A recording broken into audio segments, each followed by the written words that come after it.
welcome to Echoes of Faith, a podcast put on by St. Veronica's Church.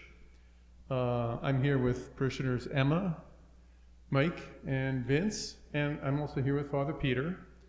And we're going to continue on our Lent theme, and today we're going to talk about another pillar of Lent, and that is almsgiving. Father, can you talk to us about almsgiving and how it specifically has to do with Lent? We also have to reflect back to the general theme of Lent. Lent being a time of spiritual renewal, to bring ourselves back to Christ and to emulate and follow the footsteps of Christ. Then when we look at the life of Christ, there was that compassion which he had for people. He sacrificed to the point of sacrificing himself. And there's no one who was in need that he didn't help. He raised those that died. The woman who had the only child, he gave back the child to the woman.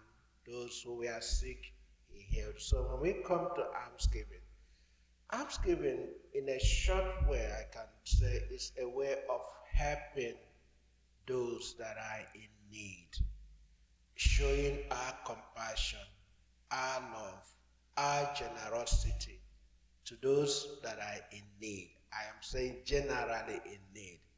We may come to start talking about food, money, other things, people that need just attention or need somebody's time or need somebody to talk to them and all that. So generally in that sense, Lent, when we are talking about almsgiving, it's a way of showing our compassion, our love, our generosity, our sacrifice to those that are in need. Okay. And people are hit up for giving everywhere they go, whether it be on the street, in the grocery store, when they ask you for money. There's so many times that people are asking you for support. Is there a limit to how much you give, or like how do you not get bogged down by all that? You see, when we talk about almsgiving, there is also a sacrifice that is in it, in the sense that it may demand you giving what is precious to you in order to make that sacrifice for another person. But also, you cannot give what you don't have. You give to the limit you can afford. You don't, because somebody is in need, you go and steal or do what in order to give to that person. No, you give to the limit of what you can. But also, it can also demand you from sacrificing. Remember, we talked about fasting last week. Now, when we bring fasting into almsgiving, they go hand in hand in the sense that also, when you have sacrifice made fasting, what you have saved from that fasting, you give in almsgiving. And remember when we were children, when my parents would say, today we are fasting maybe from morning till 12 or 1 o'clock, then we will go and hide our breakfast that we are fasting. So when it is time, they said now fasting is over, it's time to eat. We go pull our breakfast. We first of all hammer that, eat that one, and then eat our lunch. Then it's now I'm realizing when we are just doing children's play, because if I say I have fasted, then that meal that I didn't eat, I give it out to somebody who needs it. And in that way, fasting and almsgiving are going hand in hand. Somebody else can also help. Mm-hmm. Does anybody have anything to want to add about almsgiving? What are some of the parts of the gospel that deal with almsgiving? A story comes to mind about the lady who gave very little, and some of the other ones were giving a lot and for show, and Jesus talked about that. Can you expand on that a bit? Yeah, that's why I was saying that almsgiving has to do with a little sacrifice. You give it, there's a little pain you feel in helping another person. Any almsgiving you are giving that you don't feel a little pinch of pain to give out this, then you are giving out of your abundance, not that you are giving. That's why the lady who gave that coin, Jesus said she has given more than others, because that's the only money she had to live on. And she gave it up, gave all that she needed to live on. That's like giving her own life, whatever she needs to live. While others were giving out of their abundance. That was a chicken change for them to give, and then that made it that's why this woman was praised, that she gave more than others. And almsgiving can also be time in other things other than money, right? Yeah, that's why I said there are different ways of almsgiving. There is money, there is food, there is also giving your time, sacrificing time. Let's say to visit somebody who is sick, or somebody who is lonely, or somebody who just needs a companion. Is depressed, and you know that visiting and giving a word of consolation will help that person. That person is in need. Those are different ways of giving alms. It's not only food, money, and all that. And the one thing with almsgiving is everybody has something he or she can sacrifice, can give to another person. And also everybody is also in need of one thing or the other. That's something many times people ask, what can I give? All of us have something. It may even be our intelligence to direct somebody, to help somebody go out of a problem or a trouble. That's the knowledge you have, the intelligence you have. Used it to give as an almsgiving. You are not charging. Today I met one man who came to visit in the parish house, and I was showing around. He said that he does work of this repairing houses and all the rest of them, that he can donate some hours to help us. We are not going to pay him. That is a way of almsgiving, donating that hours to help, because there's need to do that. So there are different forms of almsgiving.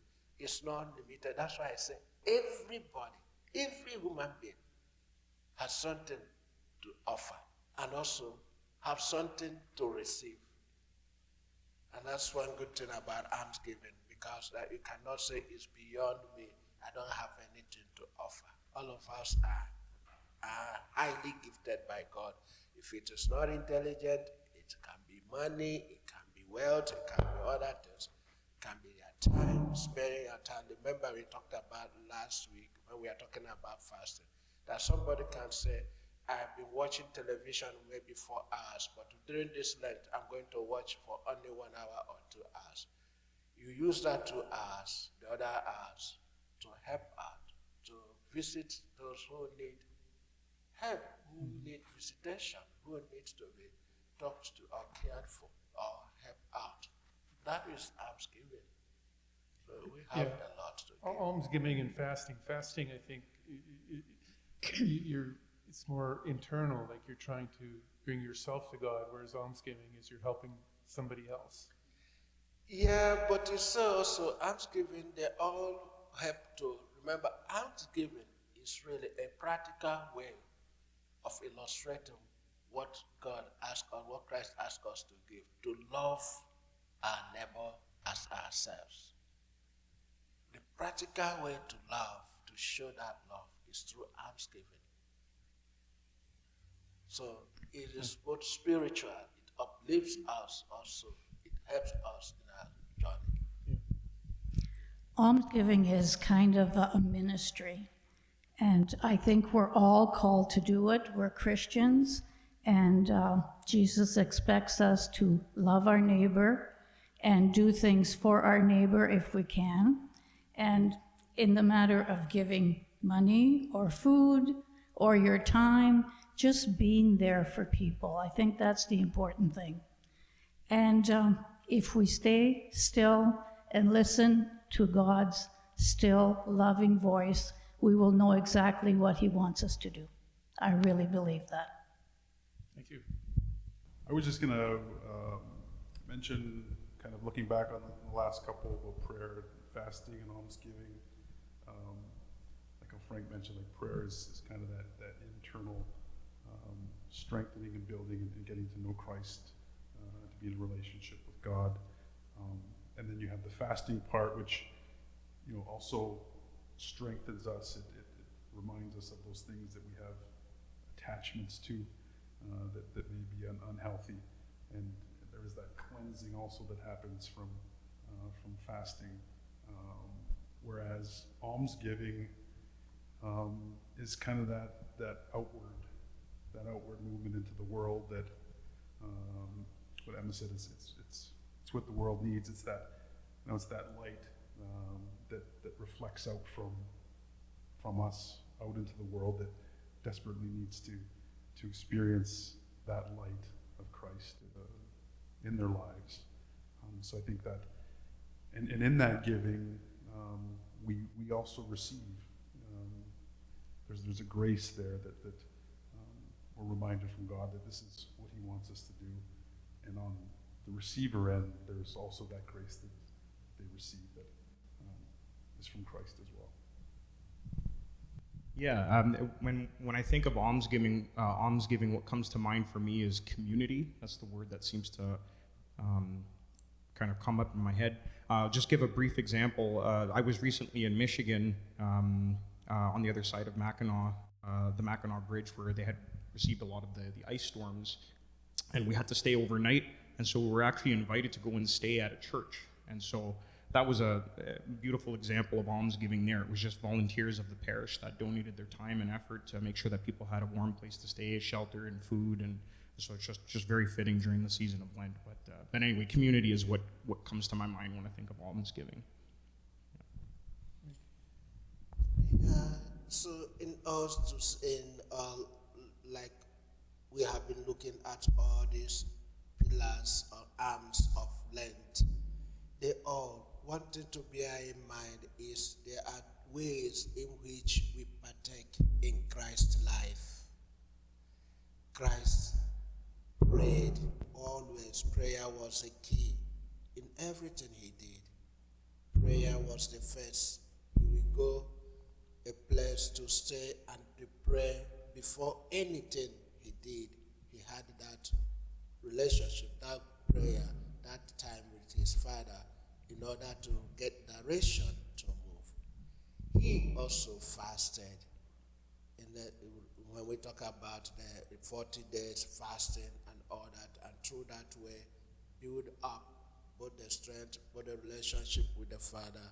And fasting in the Bible has been something very important. When people feel that they need to get a special favor, to ask God for special thing, the thing is, fasting is part of what we use is to, like we said during fasting, to just reduce our pleasure in order to allow our spirit to pump up. And then through almsgiving, Christ gave everything. We just did Stations of the Cross in the 10. He said he was stripped of his clothes. In the 12 stations, he gave up his life. He gave everything to the point of giving his own life. He gave.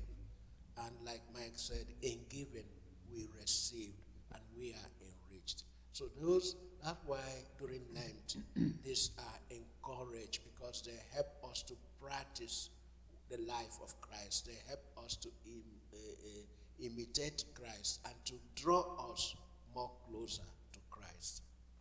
Okay. Thank you. Thank you.